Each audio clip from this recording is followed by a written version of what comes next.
இன்றைக்கி எங்கள் வீட்டு புது வரவு இந்த பீச் கலர் செவ்வரத்தை அடுக்கு செவ்வரத்தை அழகாக பூத்திருக்கு. 6 மாதத்துக்கு முதல் வாங்கி வச்சுருந்தேன். ஆனால் பூக்கவே இல்லை. ஒவ்வொரு நாளும் போய் போய் பார்த்து அழுத்து போச்சு. எப்போ பூக்கும் எப்போ பூக்குமெண்டு. நேற்று போய் பார்த்தேன், பெரிய மொட்டொண்டு இருந்தது. இன்றைக்கு பூக்குமென்று சொல்லி வெளில நெலும்பி ஓடி போய் அதைத்தான் பார்த்தேன். இன்றைக்கி வடிவாக பூத்துருக்கு. பார்க்கவே ஆசையாக இருக்குது. உங்களுக்கும் இந்த பூ பிடிச்சிருக்குமென்னு நினைக்கிறேன்.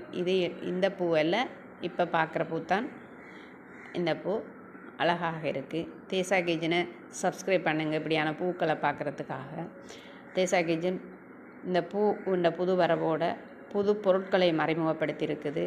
உங்களுக்கான அடுத்தடுத்த வீடியோ வந்து கொண்டே இருக்குது. உங்களுக்கு தேவையான பொருட்களை நீங்கள் பெற்றுக்கொள்ளலாம். உங்களுக்கு தேவைப்படுற பொருட்களை நீங்கள் ஆர்டர் பண்ணினா உங்களுக்கு குரியரில் அனுப்பி வைக்கப்படும். மீண்டும் ஒரு வீடியோவில் உங்களை நான் சந்திக்கின்றேன். நன்றி, வணக்கம். பீச் கலர் பூ